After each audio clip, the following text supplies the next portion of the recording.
எல்லோருக்கும் வணக்கம். இந்து தமிழ் திசை சார்பாக நடைபெறுகிற இந்த நிகழ்வுக்கு என்னை அழைத்து சிறப்பித்த அதனுடைய ஆசிரியர் நிர்வாகத்தினருக்கும், இந்த கல்லூரியில் உரையை கேட்பதற்காக வந்திருக்கக்கூடிய மாணவர்களுக்கும் பெற்றோர்களுக்கும், என்னோடு மேடையை பகிர்ந்து கொண்டிருக்கக்கூடிய எனது அருமை நண்பர், தமிழகத்தினுடைய மேனாள் தலைமைச் செயலாளர், மிகச்சிறந்த இலக்கியவாதியுமான இறையன்பு சார் அவர்களுக்கும், இங்கே வந்திருக்கக்கூடிய எல்லோருக்குமே என்னுடைய அன்பையும் நன்றியும் அதில் தெரிவிச்சுக்கிறேன். இந்த மாதிரியான ஒரு நிகழ்ச்சியை நாங்கள் நடத்தப் போகிறோம் அப்படின்னு சொல்லி இந்து பத்திரிகையிலேருந்து கேட்டபோது நாங்கள் அவர்களுக்கு சொன்ன முதல் விஷயமே என்ன அப்படின்னா, அறிவுரைகள் நம்ம சொல்லக்கூடாது. அவர்களுக்கு அறிவுரைகள்லாம் அவர்களுக்கே தெரியும். குறிப்பாக இன்றைய தலைமுறையினருக்கு நம்மளை விட நிச்சயம் அதிகம் தெரியுங்கிறத விட அவர்கள் என்ன படிக்க விரும்புகிறாங்க, ஏன் படிக்க விரும்புகிறாங்க, அதை எப்படி தேர்வு செய்ய போகிறார்கள்னு அவர்களுக்கே ஓரளவுக்கு இருக்குது. நாம் முடியும் என்றால் அவர்கள் செல்ல விரும்புகிற திசையில் கூட செல்லலாம், கூட அழைச்சிட்டு போகலாம். அந்த மாதிரி ஒரு நிகழ்ச்சி செய்யுங்கன்னா அப்போ அவர்கள் சொன்னாங்க, இல்லை இது ஒரு வழக்கமாக அவர்களுக்கு செய்யக்கூடிய ஒரு கலந்து ஆலோசனை கூட்டம் போலவோ வழிகாட்டுதலுக்கானதாவோ வேண்டாம். அவர்களுடைய ஆளுமையை உருவாக்குவதற்கு, அவர்கள் எந்த துறையில் விரும்பினாலும் அந்த துறையில் சிறந்தவர்களாகுவதற்கு, இன்னும் சொல்ல போனால் அவர்கள் பெற்றோர்களுக்கு ஒரு கனவு இருக்கு இல்லையா, அந்த கனவை பிள்ளைகள் நிறைவேற்றுவதற்கு அவங்களுக்கு நம்ம எதையாவது சொல்லலாமே அப்படின்னாங்க. அதனால்தான் நண்பர்களே, ஒரு எழுத்தாளராக நான் பேச வந்திருக்கிறேன். ஏன்னா நான் ஒரு பொறியியல் கல்லூரியில் படித்த மாணவன் அல்ல, மருத்துவம் படிக்கணுங்கிற எண்ணமே எனக்கு இருந்ததும் இல்லை. இவ்வளவுக்கும் என்னுடைய தந்தை ஒரு கால்நடை மருத்துவர், என்னுடைய அண்ணன் ஒரு மருத்துவர், அண்ணி மருத்துவர், என்னுடைய தம்பியினுடைய மனைவி மருத்துவர், இவங்கெல்லாம் மருத்துவர்கள் தான். ஆனால் மருத்துவம் படிக்கணுங்கிற கனவு எனக்கு இல்லை, பொறியியல் படிக்கணுங்கிற கனவு இல்லை. இன்னும் சொல்லப்போனால் மிகப்பெரிய கல்வியினுடைய உச்ச நிலைகளை படிக்கலாம்லாம் நான் விரும்பலை. நான் படிக்க விரும்பியது இலக்கியம், படித்தது இலக்கியம், எழுதி கொண்டிருப்பது இலக்கியம். நான் மிக அதிகமாக விரும்புவதும் இலக்கியம் தான்.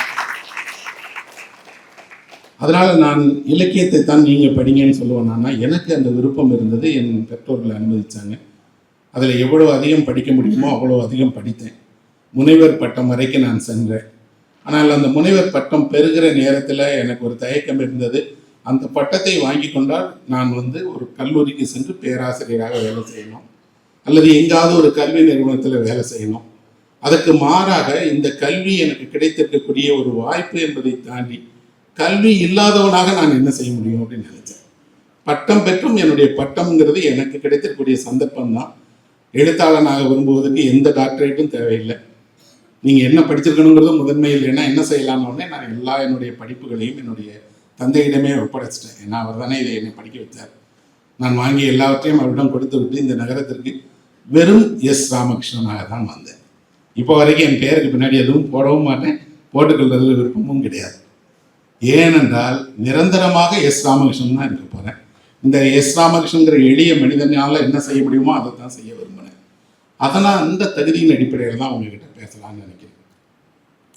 2-3 நாட்களுக்கு முன்பாக இறையன்பு ஐஏஎஸ் அவர்களுடைய அலுவலகத்துக்கு சென்றிருந்தேன். பொதுவாக உங்களுக்கு தெரியும், ஓய்வு பெற்ற அதிகாரிகளாக இருந்தாலும் அவங்க பரபரப்பான பணியில் இருப்பாங்க, பல்வேறு நிறுவனங்களுக்கு ஆலோசகர்களாக இருப்பாங்க. இன்னும் சொல்லப்போனால் அவர்களுடைய மொத்த அனுபவத்தை கொண்டும் அவர்கள் நிறைய பேருக்கு வழிகாட்டுவார்கள். அவங்க துறை சார்ந்து வழிகாட்டுவாங்க. அவரை போன்ற ஐஏஎஸ் ஆகணும்னு நினைக்கக்கூடிய கனவு எல்லோருக்குமே இருக்குது. அவங்க எல்லோருமே அவரிடம் ஆலோசனை கேட்பாங்க. நான் அந்த மாதிரி இருக்கக்கூடிய அவருடைய நேரத்தை அதிகம் எடுத்துக்கொள்ளக்கூடாதுங்கிறதுக்காக அவர்கிட்ட குறைவான நேரம் கொடுங்கன்னு கேட்டு வாங்கி போனேன். ஆச்சரியமாக இருந்தது, அவருடைய அலுவலகம் முழுவதுமே ஒரு நூலகம்.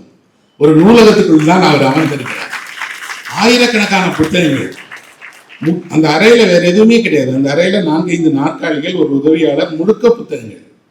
ஒரு ஐஏஎஸ் அதிகாரி இளவயதில் இப்படி படிப்பதற்காக, ஐஏஎஸ் ஆவதற்காக தன்னை சுற்றி புத்தகங்களோடு இருந்தார்னா எனக்கு புரியும்.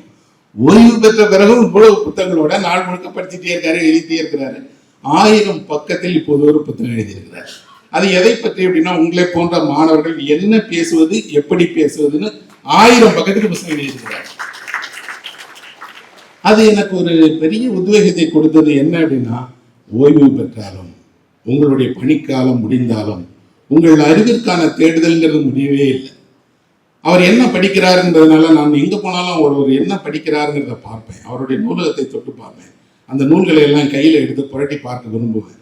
என்ன படிக்கிறார் என்று நான் அவருடைய இடத்துல போய் பார்த்தா அவர் ஜென் புத்திசம் படிக்கிறார், பிலாசபி படிக்கிறார், இன்ஜினியரிங் படிக்கிறார், தகவல் தொழில்நுட்பம் பற்றி படிக்கிறார், உளவியல் படிக்கிறார், வரலாறு, பண்பாடு, எல்லா துறைகளிலுமே மிகச்சிறந்த புத்தகங்களை சேகரித்து வைத்திருக்கிறார். அந்த புத்தகங்களை வாங்குகிறவன்கிற முறையில் எனக்கு தெரியும் அதனோட மதிப்பு பல லட்சம். ஒருவர் தன்னுடைய சேமிப்பை எல்லாம் புத்தகமாக்கி இருக்கிறார், புத்தகங்களுக்கு இடையிலேயே வாழுகிறார், புத்தகங்களை எழுதுகிறார். அப்படின்னா அவரை விட மிகச்சிறந்த ஒரு உதாரணம் உங்களுக்கு இருக்காது. நீங்க யாரையாவது ஒருவரை உங்கள் வாழ்க்கையில் ஒரு உதாரணமாக கொள்ளணும்னு நினைச்சீங்கன்னா உங்களோடய இருக்கிறார். இன்றைக்கு இந்த மேடையில் உங்களோடய பேச போகிறார்.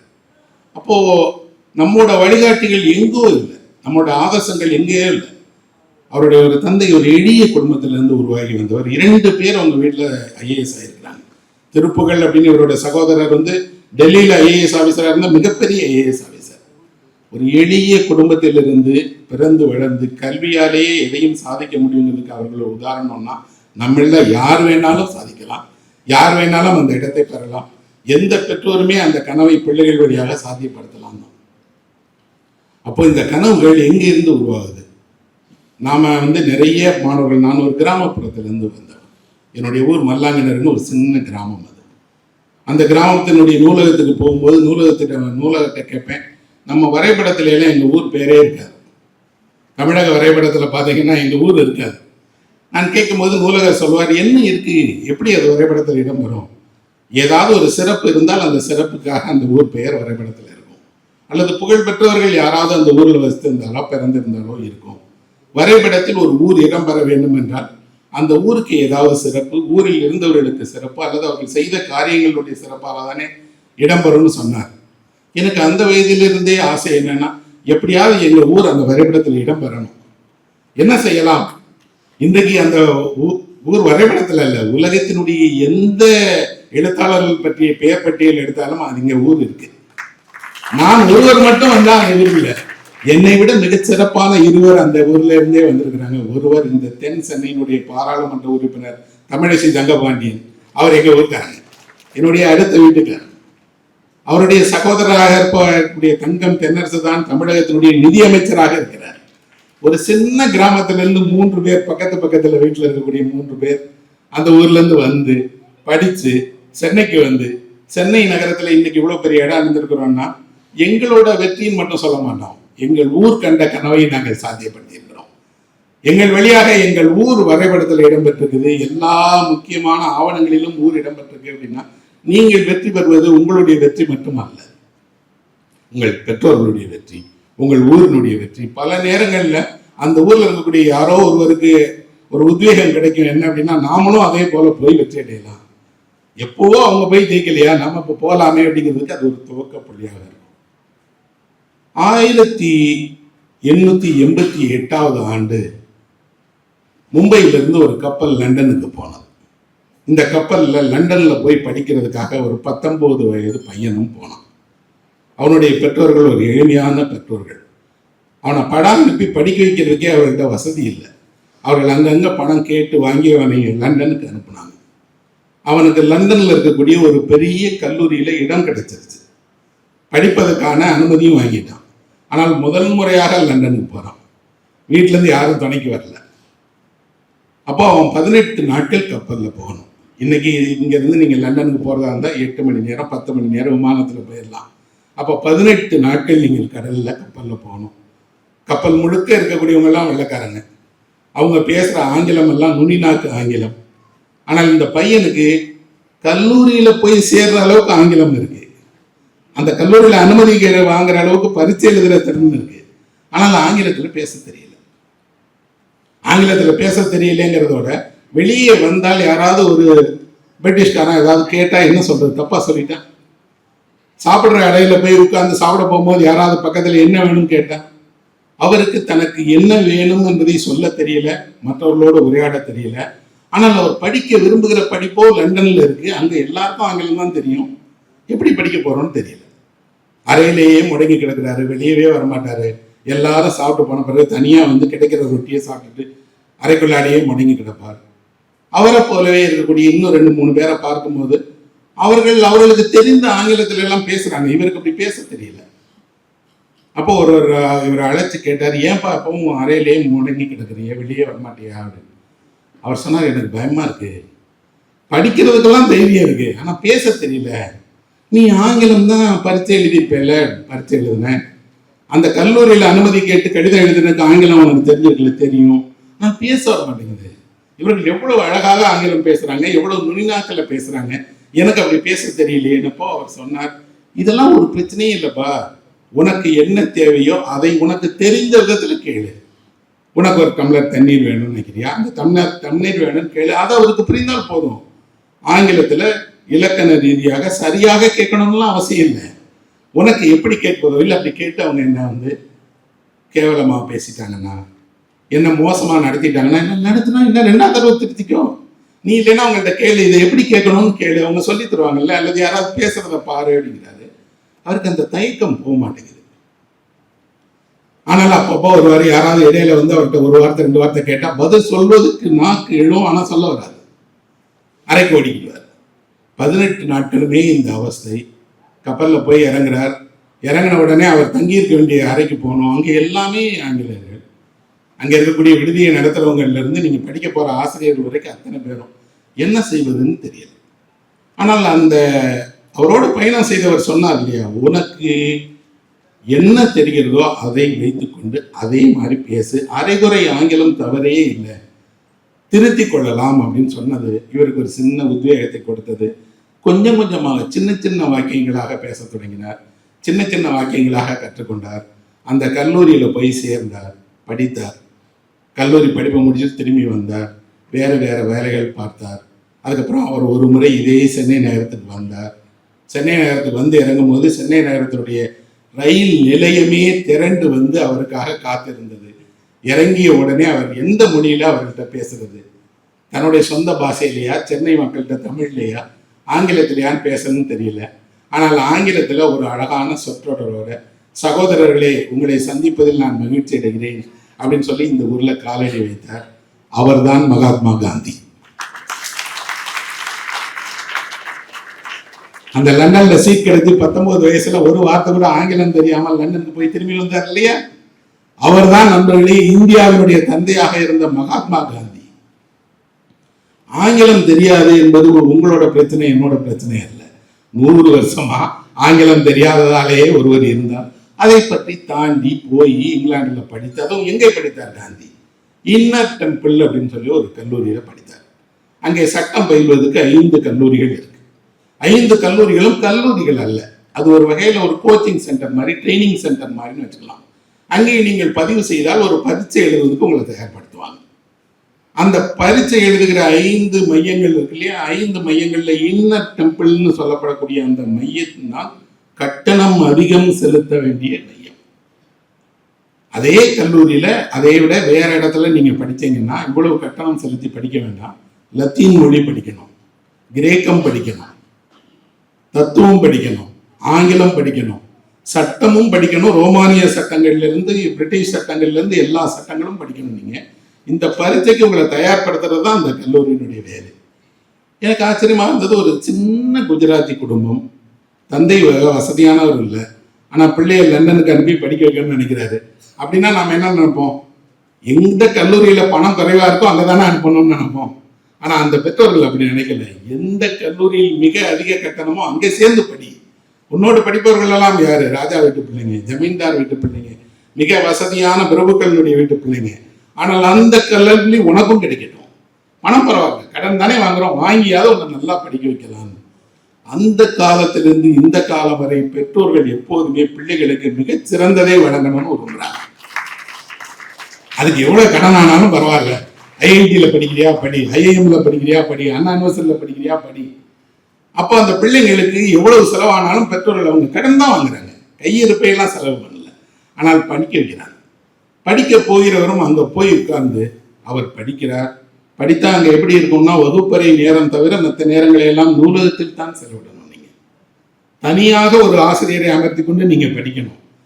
இது மட்டுமல்ல, அந்த படிப்பினுடைய ஒரு பகுதி என்ன அப்படின்னா, நீங்க நடனம் ஆட தெரிஞ்சிருக்கணும், குதிரை ஏற்றம் தெரிஞ்சிருக்கணும், அழகாக பேசவும் எழுதவும் தெரியணும், வாதிக்க தெரியணும்.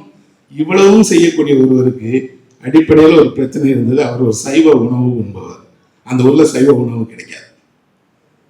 நாம சந்திக்கக்கூடிய நெருக்கடிகளை நீங்க யோசிச்சு பாருங்க. சென்னைக்கு படிக்கிறதுக்கு யாரோ ஒருவர் சிவகாசியிலேருந்து வராரு அல்லது எங்கேயோ கழுகுமலையிலேருந்து வராருன்னா அவர் சந்திக்கிற பிரச்சனை எல்லாம் காந்தி சந்தித்தது.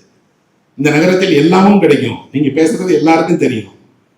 ஆனால் அவர் மொழி தெரியாத ஊர்ல, அவருக்கு விருப்பமான உணவு கிடைக்காத இடத்துல, கடன் வாங்கி பெற்றோர்கள் படிக்க வைக்கிற இடத்துல முதலிடம் பெற வேண்டும் என்பதற்காக படித்தார் என்றால் அதுதான் நண்பர்களே அர்ப்பணிப்பு. அதுதான் உங்களுக்கு தேவை. அது இருந்தால் நீங்கள் வெற்றி அடைந்தீர்கள். மற்றபடி ஆங்கிலம் தெரியாததுக்கு யார் காரணம்? பள்ளியிலிருந்தே ஆங்கிலத்தை நாம் ஒரு மனப்பாடமாக பயிற்று வைக்கிறோம். அந்த இலக்கணத்தை மனப்பாடம் செய்ய வைக்கிறோம். பேசுவதற்கான சூழல் வகுப்பறையில இல்லை. நகரத்தில் இருக்கக்கூடிய பள்ளிகளில் அந்த வகுப்பறை சூழல் இருக்கு, பிள்ளைங்க அழகாக ஆங்கிலம் பேசுகிறாங்க. ஆனால் தமிழ்நாட்டிலேயே முதல் மாணவராக வரக்கூடியவர் இந்த நகரத்திலிருந்து வரவே இல்லை, எங்கேயோ ஒரு கிராமத்திலிருந்து வர்றார். ஒவ்வொரு ஆண்டும் அந்த முதல் 10 இடங்களை பிடிக்கக்கூடிய பிள்ளைங்க எல்லாம் சின்ன ஊர்ல சின்ன இடத்துல இருந்து வர்ற பிள்ளைங்க மதிப்பெண் வாங்கிடுறாங்க, எவ்வளவு அதிகம் வாங்க முடியுமோ வாங்கிடுறாங்க. ஆனால் அந்த பிள்ளைங்களுக்கு ஆங்கிலம் பேச தெரியலைங்கிற ஒரே காரணத்தால அவர்களுக்கு தொடர்பு இல்லை, அவர்களால் ஒரு ஐஐடிக்கு நெருங்க முடியல, பெரிய பெரிய கல்வி நிறுவனங்களுக்கு விண்ணப்பம் அனுப்ப கூட அவங்களுக்கு தெரியல. நான் ஒரு சகோதரனாக உங்களுக்கு சொல்லுவேன், அந்த தடையை நீங்கள் வெறும் 4 வாரங்கள்ல கடந்துடலாம். அதிகபட்சம் 4 வாரங்கள் அழகாக ஆங்கிலம் பேச பயிற்சினீங்கன்னா நீங்க இதை கடந்துடலாம். அது ஒரு தடையே இல்லை. அந்த தாழ்வு மனப்பான்மை தான் நான் பார்த்த வரைக்கும் இன்றைக்கு இருக்கக்கூடிய மாணவர்கள் மத்தியில் அதிகமாக இருக்கு. எனக்கு ஆங்கிலம் தெரியாது, நான் ஆங்கிலத்தில் கேள்வி கேட்டால் பதில் சொல்ல மாட்டேன். நீங்க படித்து முடித்து +2 முடித்து பாஸ் ஆன உடனே இங்க வருவீங்க இதே கல்லூரிக்கு. இங்க வகுப்பறையில வந்து ஆங்கிலத்தை நடத்தினா புரியாது. நிறைய மாணவர்கள் ஃபர்ஸ்ட் செமஸ்டர்ல தோத்துடுறாங்க. ஏன் அப்படின்னா நாங்க அங்க படித்ததும் இங்க படித்ததும் வேற அப்படின்னு. ஆங்கிலம் ஒரு மொழி தான், தமிழ் போல, லத்தீன் போல, ஜப்பான் போல ஒரு மொழி தான் அது. அந்த மொழியை நீங்கள் எளிதாக கற்றுக்கொள்ளலாம். கற்றுக்கொள்வதற்கு நேரம் ஒதுக்கி கொஞ்சம் கவனத்தோடு ஈடுபாட்டோடு நீங்கள் கற்றுக்கொண்டால், கற்றுக்கொள்வதற்கு நிறைய உபகரணங்கள் வந்துருச்சு. உங்கள் வாழ்நாள் முழுவதுமே நீங்கள் ஆங்கிலத்தில் உரையாடலாம், எழுதலாம், ஆங்கிலம் பேசுகிற நாடுகளில் போகலாம். ஆனால் உலகத்தையே ஒரு பெரிய பொய் ஆட்டி வைத்துட்டு உலகத்தில் எங்கே போனாலும் இங்கிலீஷ் பேசலாம். அப்படி பேசவே முடியாது. இங்கிலாந்துக்கு போனால் இங்கிலீஷில் பேசலாம், அமெரிக்காவுக்கு போனால் பேசலாம், ஆஸ்திரேலியாவுக்கோ நியூசிலாண்டுக்கோ போனால் பேசலாம். ஆனால் அவங்க பேசுகிற ஆங்கிலம் வேறு. மற்ற ஐரோப்பிய நாடுகள் முழுவதும் அவரவர்கள் மொழியிலேயே தான் பேசுகிறாங்க. பிரான்ஸ்காரங்க பிரெஞ்சில் தான் பேசுகிறாங்க, சீனர்கள் சீன மொழியில தான் பேசுகிறாங்க. அப்படின்னா மொழி ஒரு தடை அல்ல. இந்த மொழியை பற்றிய உங்கள் மனதில் இருக்கக்கூடிய பயத்தை மட்டும் நீங்கள் நீக்கினாலே ஒரு பாதி வெற்றி அடைஞ்சிருவீங்க. எங்க வேணாலும் நீங்க படிக்கலாம். இப்ப நீங்க எங்க படிப்பதற்கு விண்ணப்பிக்கணும் அப்படின்னு சொல்லி ஒரு மாணவன் யோசிச்சான்னா அதிகபட்சம் அவன் என்ன நினைப்பான் அப்படின்னா சென்னையில படிக்கலாம், கோயம்புத்தூர்ல படிக்கலாம், ரொம்ப போய் படிக்கிறதா இருந்தால் பெங்களூர்ல போய் படிக்கலாங்க. அந்த எண்ணத்தையே விட்டுருங்க. நீங்க முதல்ல தலைநகர்ல இருந்து வாங்க. என்ன படிக்கலாம் உங்க பெற்றோர் கேட்டாங்கன்னா டெல்லியில என்ன படிக்கலாம், மும்பையில என்ன படிக்கலாம், கரக்பூர்ல என்ன படிக்கலாம். இந்தியா முழுவதும் நீங்கள் கல்வி சென்று பயில்வதற்கு மிகச்சிறந்த கல்வி நிலையங்கள் இருக்கின்றன.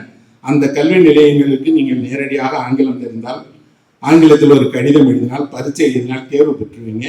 அந்த தேர்ச்சி பெறுவதற்கான தகுதியும் திறமையும் உங்கள்கிட்ட இருக்கு. ஆனா எங்க படிக்கிறதுன்னு தெரியாது, என்ன படிக்கிறதுன்னு தெரியாது. அதற்கு உங்களை நீங்கள் தயார்படுத்திக் கொள்ளணும்னா முதல்ல இந்தியாவில் இருக்கக்கூடிய கல்வி நிலையங்களை நீங்கள் உங்கள் இந்த வயதில் ஒரு முறை பார்வையிடுங்க. அவர் ஐஏஎஸ் ஆகிட்டாரு, ஐஏஎஸ் ஆகி முசோரியில் இருக்கக்கூடிய அகாடமிக்கு போனார். ஆக விரும்புகிறவர்கள் ஒரு முறை அந்த கேம்பஸ்ல போய் பார்த்துக்குவாங்க. நீங்க அங்க போய் பார்த்தா தெரியும் நீங்கள் எங்கே பயிற்சி எடுத்துக்கொள்ள போகிறீர்களோ அந்த நிறுவனம் எங்கே இருக்கு, எப்படி இருக்கு அப்படின்னு. அதுதான் உண்மையான கனவு. அந்த கனவை நோக்கி நீங்கள் போவதுதான் உங்கள் வாழ்க்கையினுடைய உண்மையான வெற்றின்னு சொல்லுவேன். உங்கள் வயதில் என்னோட வீட்லையும் பிள்ளைங்க இருக்காங்க. இதே அண்ணா பல்கலைக்கழகத்தை தான் என்னோட பையன் படித்தான். அவன் படிக்கிறதுக்கு முன்னாடி ஒரு பெற்றோராக நாங்கள் கவலையெல்லாம் படலை. நாங்கள் அவனை முழுமையாக நம்புகிறோம். ஏன் நம்புகிறோம் அப்படின்னா பிள்ளைங்களுடைய திறமைகள் பிள்ளைங்களுக்கே தெரியும். அவர்களுக்கு தேவை பொருளாதார ரீதியான உதவி, சில ஆலோசனைகள். இன்னும் சொல்வதா இருந்தால் அவங்க யாரும் எங்களை நீங்கள் அண்ணா யூனிவர்சிட்டி கவுன்சிலிங் வாங்கன்னா கூப்பிடல. எதுக்கு நீங்கள் வர போகிறீங்க, நான் போய் அட்மிஷன் போட போகிறேன், நான் வகுப்புக்கு போக போகிறேன். அவன் வகுப்பறையில் சேர்ந்த பிறகுதான் நான் இந்த வளாகத்துக்குள்ளாடி நிறைய முறை வந்திருக்கிறேன். அப்போ அவர்களுடைய திறமையை கண்டறிந்து அதற்கான விஷயங்களை நாம கூட சேர்க்கணும். இசை உலகத்துல உங்களுக்கு தெரியும், பீதோவன் அப்படின்னு ஒரு பெரிய இசைக்கலைஞர் இருந்தார். மேற்கத்திய இசையில அவரை கடவுள்னு சொல்லுவாங்க. அவ்வளவு பெரிய இசைக்கலைஞர் பீதோவன். பீதோவனுக்கு 5 வயதாகும் போது அவருடைய தந்தை என்ன செய்தார்னா ஒரு நாளைக்கு 16 மணி நேரம் பியானோ வாசிக்க வைப்பார். எதுக்கு பியானோ வாசிக்கணும்? வாசிட்டே இரு. சிறு வயதிலேயே திறமைசாலியாகி இள வயதிலேயே ஒரு பெரிய ஞானியாக நீ அறியப்படணும், கலைஞனாக அறியப்படணும். வாசிச்சுட்டு இரு. உறங்கிடுவார் பியானோலே. அவங்க அப்பா பெரும்பால கையில் அடிப்பார். வாசி வாசி வாசி. ஏன் அவங்க அப்பா அப்படி வாசிக்க வச்சாருன்னா, 4 வயதிலேயே மொசாட் இசையை வாசிக்க தொடங்கி மிகப்பெரிய வெற்றியாளர் ஆகிட்டார். அரசரோட அங்கீகாரம் கிடைச்சிருச்சு. அரச சபையில் போய் வாசிக்கிறார். 4 வயசுல மொசாட்டால செய்ய முடியுதுன்னா 5 வயசுல உனக்கு என்னடா வந்துச்சுன்னு சொல்லி சொல்லி அடிக்கிறார். பீத்தோவன் உறங்குகிற நேரத்தில் அவர் சொல்றார், நான் உறங்கும் போது கூட என் விரல்கள் அசைந்து கொண்டே இருக்கும். எந்த நோட்ஸை எங்க தொட்டேன்னு தெரியும். எந்த இரவுல என்னை கொண்டு போய் எங்க அப்பா எழுப்பி பியானோ மேல உட்கார வச்சாலும் நான் உடனே வாசிப்பேன். அவ்வளவு திரும்ப. அப்போ அவர் யாரை வெறுத்தாருன்னா, 4 வயசுல அந்த பையன் ஏன் சாதனையை செய்யணும், நான் மாட்டிக்கிட்டேனே. நிறைய மாணவர்களுக்கு அதுதான் பிரச்சனை. என்னன்னா, உங்க அந்த பையன் ஜெயிச்சிட்டானே, உங்க மாமா வீட்டுல பிள்ளைங்க ஜெயிச்சிருச்சு, யாரோ ஒருவரை உதாரணமாக சொல்லி சொல்லி சொல்லி அவரை போல உங்களை மாற்ற முயற்சிக்கிறாங்க. அந்த தந்தை கொடுத்த கடுமையான பயிற்சி அவருக்கு ஒரு வகையில உதவுச்சு. என்ன அப்படின்னா, அவர் போய் உட்கார்ந்தால் அதுக்கப்புறம் இசை அவர் முன்னாடி அப்படி கண் முன்னாடி ஒரு மலர்களை போல தோன்ற ஆரம்பிச்சது. அவர் வாசிக்க ஆரம்பிச்சார். அவ்வளவு பெரிய இசை உலகினுடைய நிகரற்ற சாதனைகளை செய்தார் பீத்தோவன். பீத்தோவன்கிட்ட போய் யாராவது இசை கற்றுக்கொள்ளணும் அப்படின்னா அன்னைக்கு வாய்ப்பே கிடையாது. பெரிய பெரிய மன்னர்களுடைய வீட்டில எல்லாம் என்ன நினைப்பாங்கன்னா, நம்ம பிள்ளையை பீத்தோவன்கிட்ட அனுப்பிட்டோம்னா அவர் இசையமைப்பாளர் ஆக்கிடுவாரு அப்படின்னு. அவர் சேர்த்துக்கொள்ள மாட்டார். நான் இசை ஆசிரியன் இல்லை, இசை கலைஞன், கற்றுக் கொடுக்கறது தான் எனக்கு தெரியாது அப்படின்னு. ஆனால் பீத்தோவனுக்கு ஒரு சகோதரர் இருந்தார். சகோதரருக்கு ஒரு ஆசை என்ன அப்படின்னா, நீங்க இவ்வளவு பெரிய இசை கலைஞர், என் பையனுக்கு கற்றுக் கொடுக்கலாமே அப்படின்னு. நிறைய நேரங்களில் நீங்க உலகத்துக்கு ஒரு விஷயத்தை மறுத்துடலாம், ஆனா குடும்பத்துக்கு மறுக்கவே முடியாது. அண்ணனோ தம்பியோ உன்னை கேட்கும் போது, சரி சகோதரருடைய பையனுக்கு இசை கற்றுத்தருகிறேன்னு அழைச்சிட்டு வந்து தன்னோட அத்தனை பணிகளுக்கு இடையில கொஞ்ச நேரம் உட்கார வச்சு தினமும் 2 மணி நேரம் 3 மணி நேரம் 4 மணி நேரம் இசை கற்று தருவார். யாரிடம் படிக்கிறான் அந்த பையன்? உலகமே வியந்து போட்டுக்கிற பீத்தோவன்கிட்ட படிக்கிறான். ஆனா அந்த பையனுக்கு என்ன அப்படின்னா, இசையில ஆர்வமே இல்லை. இவர் சொல்லும் போது வாசிப்பான், சொல்லி முடிச்சோடனே திரும்பிடுவான். அவர் தனியா வாசிட்டு இருப்பான்னு விட்டுட்டு அவன் எழுந்து வெளியே போயிடுவான். சில ஆண்டுகள் பயிற்சி படுக்கிறார், கத்துக்கிடவே மாட்டேங்கிறான். ஒரு நாள் அந்த பையனை கேட்கிறாரு, உன் நேரத்தையும் வீணாக்கி என் நேரத்தையும் வீணாக்கி ஏன்பா இப்படி இருக்கேன்னப்பா. அவன் சொல்றான், எனக்கு இசையே பிடிக்காது, இசையே கற்றுக்கொள்ள விருப்பம் இல்லை, நான் இராணுவத்துல போய் இராணுவ சேவை செய்யணும்னு நினைக்கிறேன், என்னை கொண்டு வந்து நீங்க ஏன் பியானோ முன்னாடி உட்கார வச்சு தொடர்ந்து இப்படி என்னை டார்ச்சர் பண்றீங்களேன்னு. ஆச்சரியமாக இருந்தது அவருக்கு. என்னன்னா, இசையே பிடிக்காத ஒருவனை இத்தனை ஆண்டுகள் நம்ம சித்திரவதை பண்ணியிருக்கோம். நம்ம பீத்தோவன் தான். ஆனால் அந்த பையனுக்கு என்ன வேணும்னு நமக்கு தெரியவே இல்லையே. சகோதரனுக்கு இசையில ஆர்வம் இருக்கு, எனக்கு இசையில ஆர்வம் இருக்குங்கிறதுக்காக நான் ஏன் அந்த பையனை அப்படி பண்ணினேன் அவர் சொல்றாரு. நான் இசை இவ்வளவு நல்லது இல்லையா, அதுல ஏன் வெறுக்கிறேன்னப்ப அவன் சொன்னான், இசையை வெறுக்கல, இசையை வைத்துக்கொண்டு வாழ முடியாதுங்கிற உங்க வாழ்க்கையை பார்த்து வெறுக்கிறேன். எந்த கலைஞனாலும் அவன் எவ்வளவு பெரிய வெற்றி பெற்ற கலைஞனாக இருந்தாலும் கலையை மட்டும் நம்பி வாழ முடியாத சூழல் தானே இருக்கு. இராணுவத்துல போனா சாப்பாடு கிடைக்குமே, அங்கீகாரம் கிடைக்குமே, விருது கிடைக்குமே, அதற்காகத்தான் போக விரும்புகிறேன். அவன் சொல்லுவது நியாயம் தானேன்னு சகோதரர்கிட்ட போய் சொல்றாரு. அந்த பையன் அப்படி இசை கற்க விரும்பலப்பா, இராணுவத்தில் சேர்த்துருன்னு.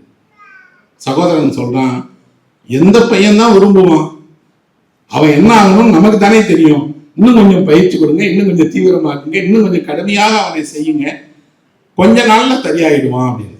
பெரும்பான்மையான பெற்றோர்கள் செய்கிற தவறு என்பது பிள்ளைகளுடைய விருப்பத்தை தாண்டி உங்கள் கட்டாயத்தை அவர்கள் தலையில் திணித்து அவர்கள் வாழ்நாள் முழுக்க வேண்டாத படிப்பை படித்து வேண்டாத வேலைக்கு போய் வேண்டாத விஷயம் செய்யும் போது அவர்கள் படிப்பை கல்வியை அல்ல உங்களைத்தான் வெறுக்க தொடங்குவாங்க.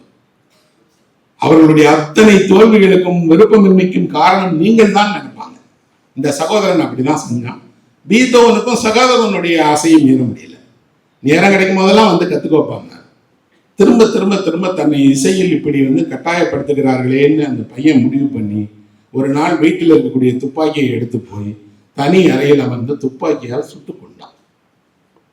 ஆனால் உயிர் பிழைச்சிட்டான். உயிர் பிழைத்தவனே பீத்தோவன் சொன்னாரு, உலகில் பீத்தோவனே இருந்தாலும் இசையில் விருப்பம் இல்லாத ஒருவனுக்கு கற்றுத்தரக்கூடாது, கற்றுத்தருவது துரோகம், குற்றம் அப்படின்னு சொன்னார். நீங்க யோசித்து பாருங்க, உங்களுக்கு விருப்பமான துறையில உங்களை படிக்க வைக்கணுங்கிறது உங்க பெற்றோர்களுடைய ஆசையா, அல்லது உங்க பெற்றோர்களுக்கு விருப்பமான ஒரு துறையில நீங்க போய் சேருவீங்களா? நீங்க பீத்தோவனாக வேணுமானாலும் இருந்துக்கோங்க, ஆனால் உங்க பிள்ளைக்கு அதுல இசையில இருந்தாலும், நான் ஒரு எழுத்தாளனா இருக்கேன், என் பிள்ளைங்க எழுத்தாளராக வரணுமா, அது அவர்கள் விருப்பம். அவர்கள் புத்தகம் படிக்கணுமா, அவர்கள் விருப்பம். அவர்கள் என்னவாக விரும்புகிறார்கள், நான் என்னவாக விரும்புகிறேங்கிறத நான் தானே முடிவு பண்ணேன். நான் என் தந்தையிடம் எடுத்து சொன்னேன், படிக்கிற நாட்கள்லேயே நான் ஒரு எழுத்தாளனாக போறேன். என் தந்தை ஒன்றுமே கேட்கல, எழுத்தாளனாக என்ன பண்ணுவேன் அப்படின்னு கேட்டார். கதை எழுதுவேன், பயணம் பண்ணுவேன், ஊருக்கெல்லாம் போவேன். அவர் ஒரு கேள்வி என்னிடம் கேட்கவே இல்லை கடைசி வரை. நீ சம்பாதிப்பதுக்கு என்ன செய்வாய்ன்னு கேட்கல.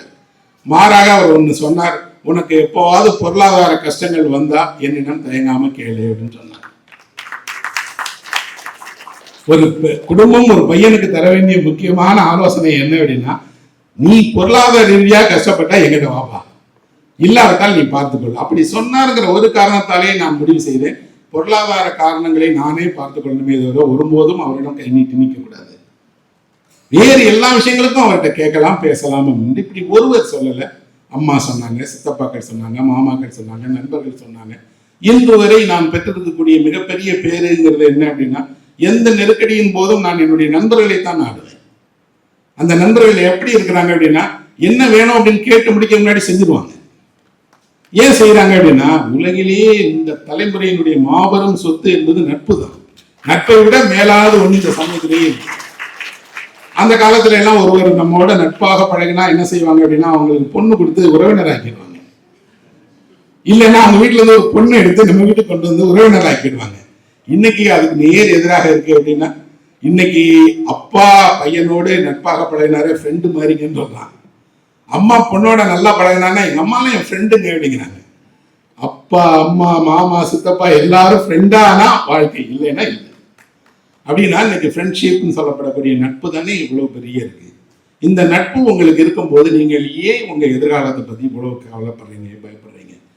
உங்கள்ட்ட இருக்கக்கூடிய 2 குறைகளை மட்டும்தான் நான் சொல்ல விரும்புவேன். அந்த 2 குறைகள் என் பிள்ளைகளிடம் இருக்கு, உங்கள்கிட்ட இருக்கு. ஒரு பெற்றோராக நான் என் பிள்ளைகளுக்கும் சொல்றேன், உங்களுக்கும் சொல்றேன். என்ன அப்படின்னா, அவர்களிடம் இருக்கக்கூடிய கவன சிதறல்ங்கிறத என்னால் அனுமதிக்கவே முடியாது. எதையுமே அவர்கள் ஆழ்ந்து படிக்க மாட்டேங்கிறாங்க, பார்க்க மாட்டேங்கிறாங்க. ஒரு ரிமோட்டை கையில கொடுத்தா அவர்களால 2 நிமிடத்துக்கு மேல ஒரு சேனலை பார்க்க முடியாது, மாத்திட்டே இருப்பாங்க. நீ விரும்புகிற ஒரு ஏதோ ஒரு விஷயத்த கூட 5 நிமிஷம் பார்த்தா மாத்திடுவாங்க. செல்போன் பார்த்துட்டே இருக்காங்க, மாத்திட்டே இருப்பாங்க. ஏன் எதுலையுமே நீண்ட காலம் நீண்ட நேரம் செலவிட்டு ஈடுபாட்டோட முடியலைன்னா அந்த கவன சிதறல், இது பார்த்துட்டு இருக்கும் போதே அது பார்த்துட்டு இருக்கும் போதே இது அலைபாய்ந்து கொண்டே இருக்கிறாங்க. இன்னொன்று மன்னிக்க முடியாத குற்றமாக நான் கருதுவது சோம்பேறித்தனம். என் தலைமுறைக்கு இல்லவே இல்லாத ஒரு விஷயம். நாங்கள் கிராமத்தில் இருக்கும்போது எங்க எல்லாருக்கும் சொல்லிக் கொடுக்கப்பட்டது என்ன அப்படின்னா, 6 மணிக்கு முன்னாடி எந்திரிச்சிடணும், குளிச்சிடணும், படிக்கணும். 9 மணி ஆனா இரவு விளக்கு இல்லாத வீடுகளில் கூட அந்த பிள்ளைங்க ஏதாவது ஒரு விளக்கை ஏற்றி வைத்து எப்படியாவது படிப்பாங்க.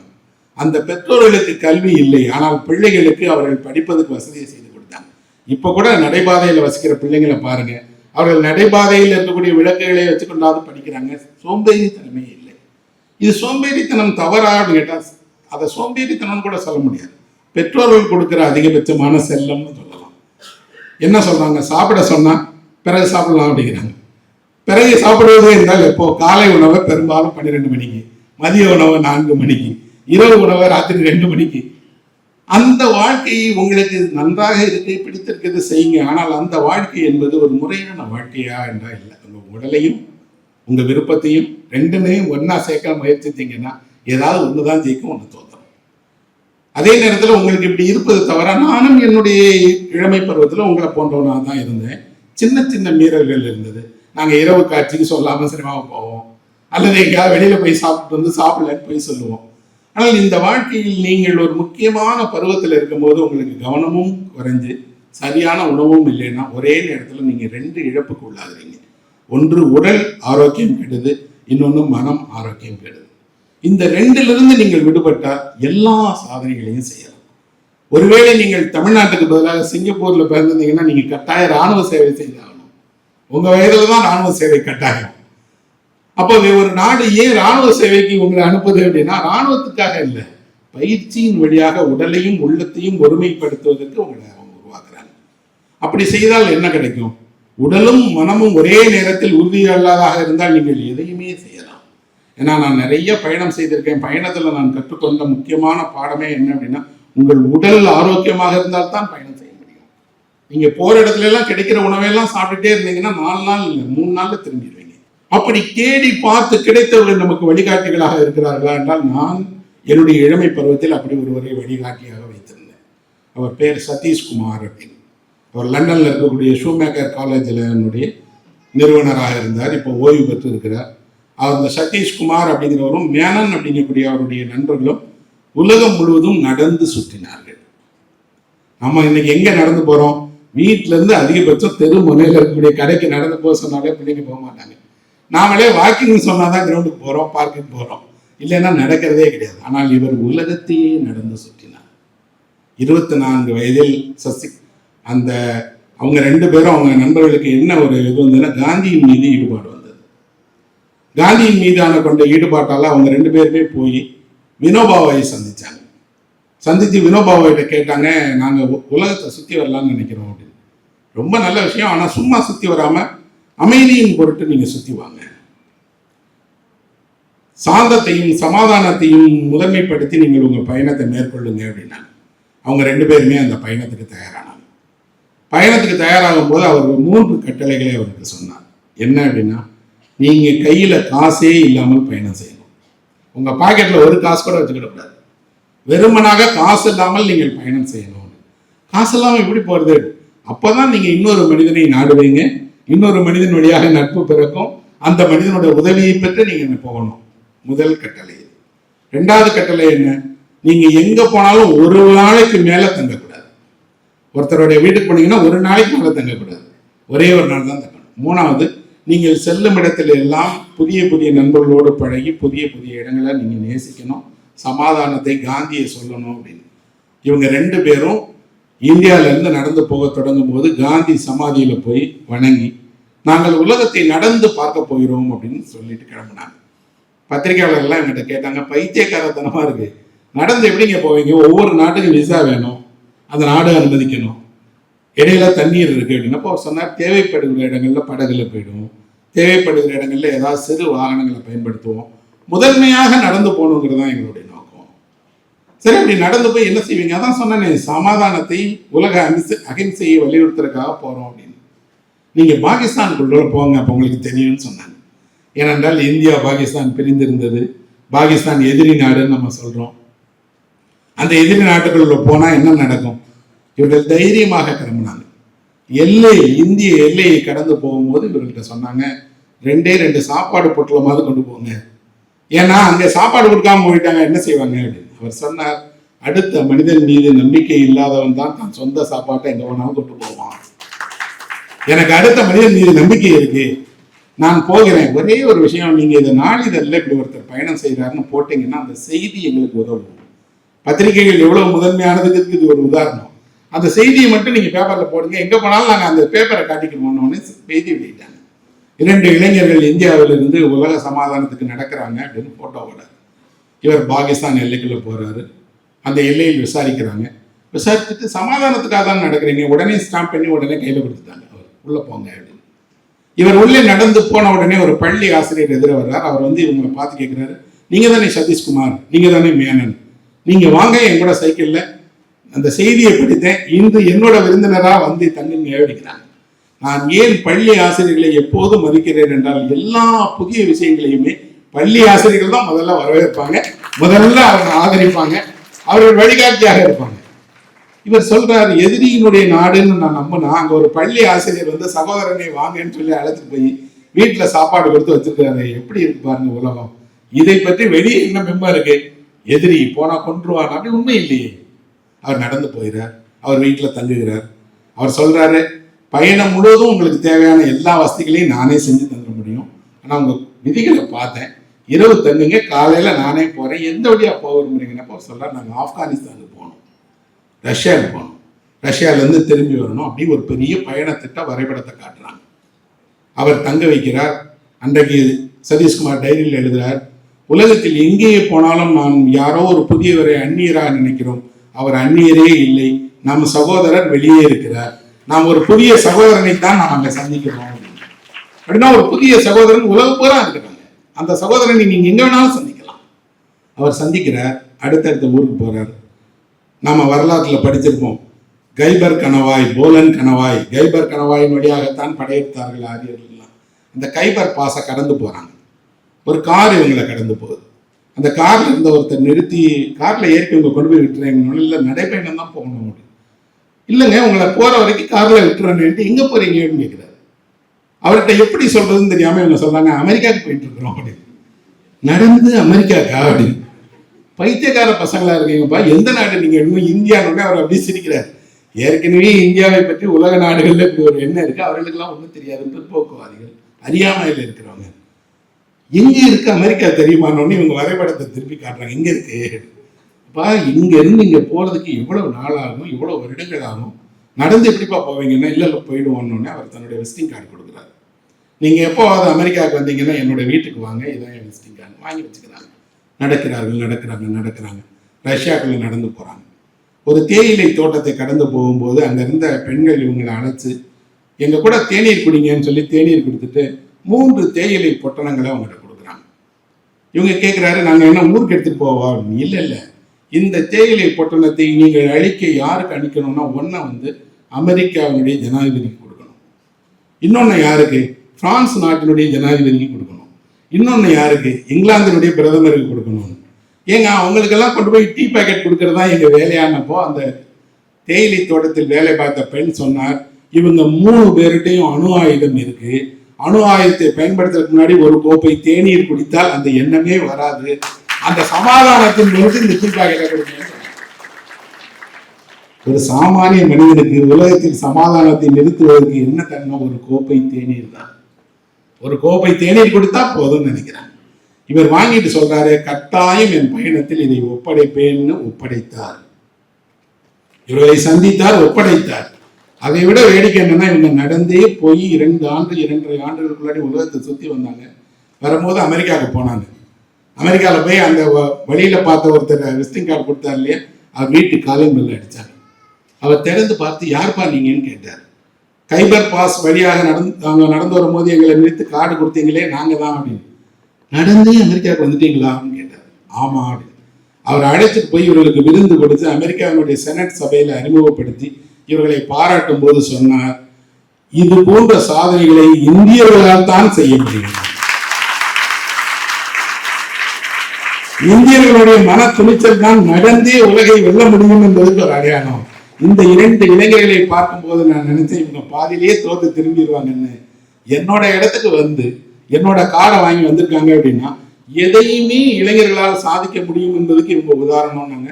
இவர்கள் காந்தியினுடைய சமாதியில தொடங்கி கென்னடியினுடைய சமாதியில தன்னுடைய பயணத்தை முடிச்சாங்க.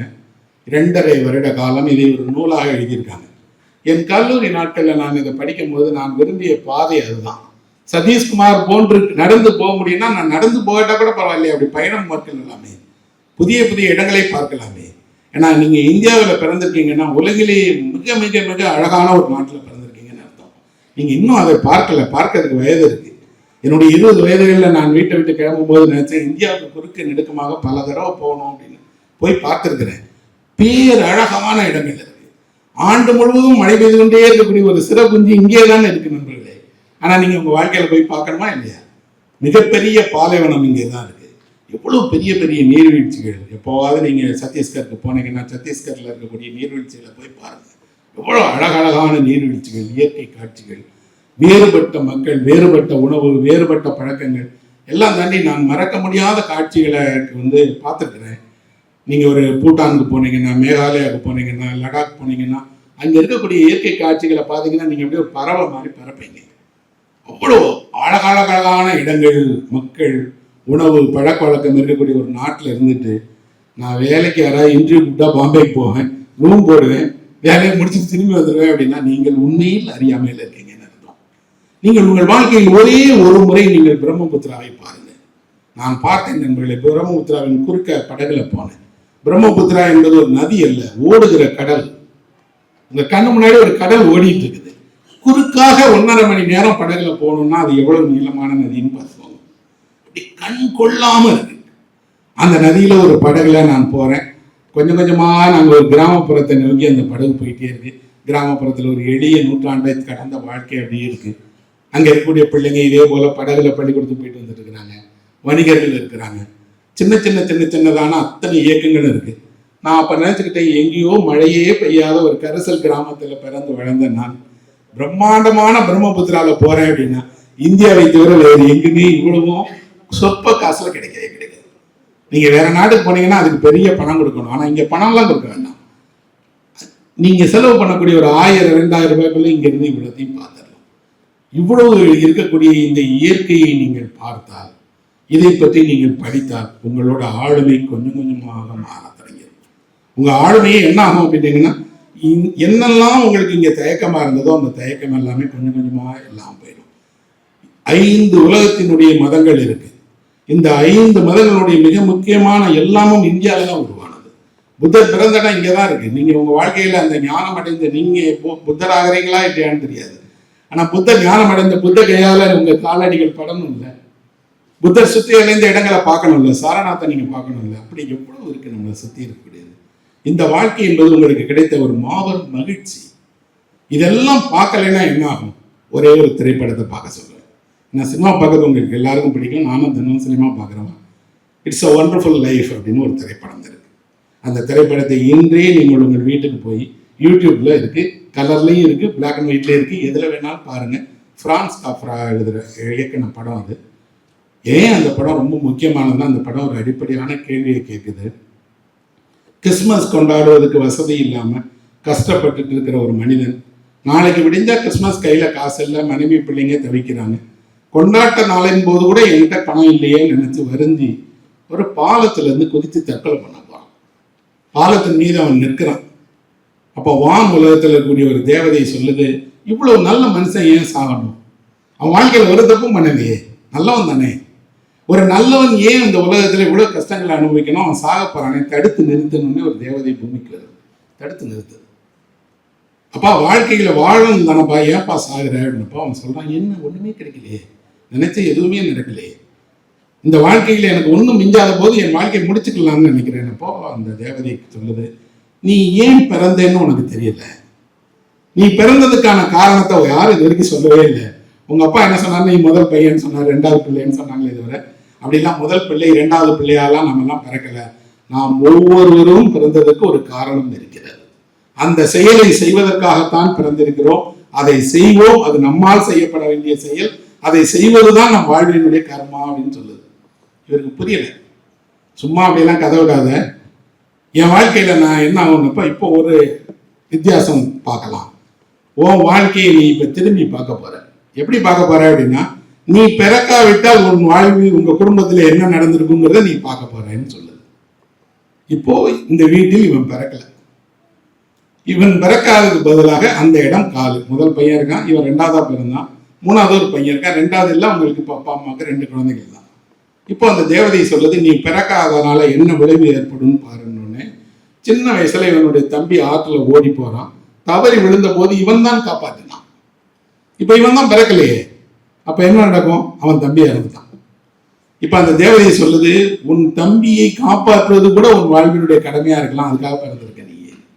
ஒவ்வொரு சம்பவமாக அவன் வாழ்க்கையில எடுத்து சொன்னா, அவன் வாழ்க்கையில பல நேரங்கள்ல பல விஷயங்களுக்கு அவன் காரணமா இருந்திருக்கான், அதுக்காக தான் பிறந்திருக்கான்.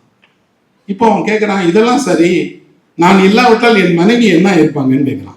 உன்னை திருமணம் பண்ணாட்டா அவ என்ன ஆயிருப்பா பாருன்னா, மிக மோசமான வறுமையான சூழல்ல யாரோ ஒருவருடைய மனைவியாகி இன்னும் இன்னல்களை அனுபவித்து நோயுற்று ஒரு படுக்கையில கிடக்கிற பெண்ணை பார்ப்போம்.